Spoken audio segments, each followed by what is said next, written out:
बात का स्पष्ट होना बहुत जरूरी है कि जिस प्रत्याशी को आप जिताकर भेजेंगे वो प्रत्याशी अपना नेता किसको चुनेगा, यह स्पष्टता होना बहुत जरूरी है। और यह स्पष्टता एनडीए के हर एक नेता के पास है, एनडीए के हर एक प्रत्याशी के पास है। हमको मालूम है कि हम जीत कर जाएंगे तो देश के प्रधानमंत्री यशस्वी नरेंद्र मोदी जी होंगे। क्या महागठबंधन के नेता बता सकते हैं कि यदि वो जीत कर जाएंगे तो उनके प्रधानमंत्री कौन होंगे? क्या बता सकते हैं कि वो जीत कर जाएंगे तो उनके पास विजन क्या है? क्या वो बता सकते हैं कि 70 साल तक आपको हिंदुस्तान के लोगों ने मौका दिया, क्यों 70 साल तक आप एक वोट की तरह राम मंदिर के मुद्दे को लटका कर रखे? क्यों 70 साल तक 370 हटाने का कलेजा और मजबूती आपने दिखाने का काम नहीं किया? क्यों नहीं आप ये दिखा पाए?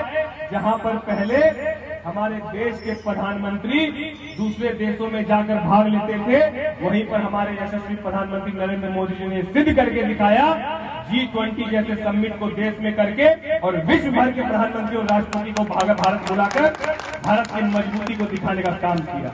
जो लोग नहीं आते हैं उनकी राजनीतिक महत्वाकांक्षा बहुत छोटी रही होगी। मैं लंबी पारी का खिलाड़ी हूं, इतना जल्दी छोड़ के जाने वाला नहीं हूं। मैं आपको यह आश्वस्त करता हूं कि राजनीति अगर 5 साल की होगी, यदि सांसदी 5 साल के लिए ही होगी तो वो मंजूर है। 50 साल की मुर्दा राजनीति करने से अच्छा है कि 5 साल की जिंदा राजनीति करने का हम लोग काम करें।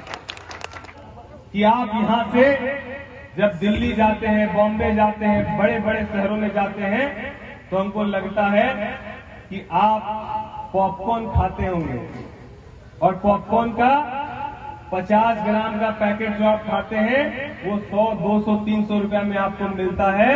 थोड़ा सा खाली वो पॉपकॉर्न में मसाला डालकर वो 50 ग्राम का पैकेट आपको 200, 300 में मिलता है और उस पैकेट में लिखा हुआ रहता है made in Bangalore, made in Delhi, made in Calcutta.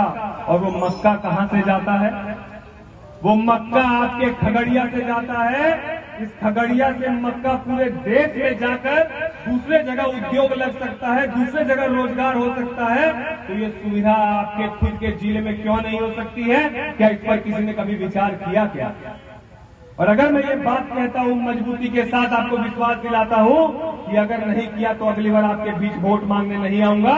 ये विश्वास आपको दिलाकर जाता हूं और आपको ये बात बताना चाहता हूं कि मक्का यहीं पर होगा, मक्के का उद्योग यहीं लगेगा, मक्के में काम करने वाले रोजगार यहीं उपलब्ध होंगे और यहां से मैन्युफैक्चरिंग और पैक होकर दिल्ली बॉम्बे के लोग खाएंगे तो उस डब्बे में भी लिखा होगा मेड इन खगड़िया। इस बात को समझने की जरूरत है, इस बात को मानने की जरूरत है। गैर मजरूआ खास और जमीन का जो मसला है, जिस मसले के कारण 2016 के बाद से अभी तक उनकी न रसीद कटी है और रसीद से ज्यादा महत्वपूर्ण है कि वो ना अपनी जमीन बेच पा रहे हैं ना खरीद पा रहे हैं। किसान वर्ग बड़ी मेहनत से पैसा कमाकर ये सोचता है कि हम अपनी एक जमीन खरीद लें, एक पूंजी बना लें, और वो इसीलिए नहीं सोचता कि जमीन खरीद के हमको ऐसा आराम करना है।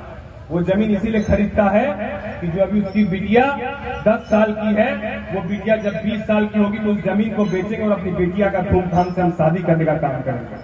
वो ये सोचता है कि मेरा बेटा जो अभी 5वीं और 6वीं में पढ़ रहा है, जब वो मेडिकल की पढ़ाई के लायक हो जाएगा, इंजीनियरिंग की पढ़ाई के लायक हो जाएगा, तो इस जमीन को बेचकर मैं उसकी पढ़ाई को पूरा कराने का काम करूंगा। आज वो किसान 2016 से परेशान है कि ना वो जमीन बेच पा रहा है, ना वो जमीन खरीद पा रहा है। मैं उनकी पीड़ा को समझता हूं और आपको विश्वास दिलाता हूं कि मैं उन सभी किसान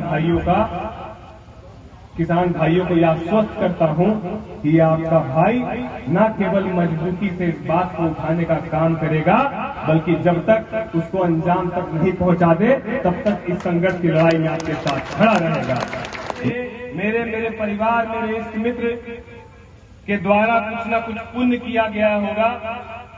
कोई न कोई मां भगवती का, प्रभु राम जी का, श्री कृष्ण जी का कहीं न कहीं आशीर्वाद रहा होगा तभी मुझे जाकर इस कम उम्र में लोकसभा चुनाव लड़ने का शुभ अवसर प्राप्त हुआ। हम भागलपुर से आए हैं, हम पटना से, हम दिल्ली से और हम बॉम्बे से नहीं आए हैं।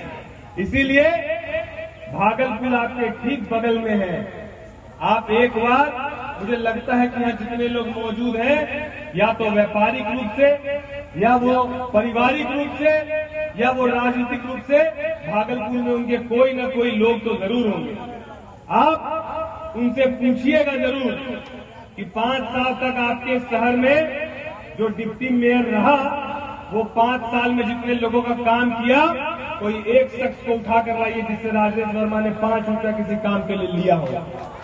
और उनसे यह भी पूछिएगा कि 5 साल तक उनके बीच मजबूरी से न केवल राजेश वर्मा रहा, बल्कि उनकी आवाज बनने के लिए यदि अफसरों से 17 केस मुकदमे खाने पड़े तो मुस्कुरा कर खाने का काम किया, पीछे हटने का काम नहीं किया। और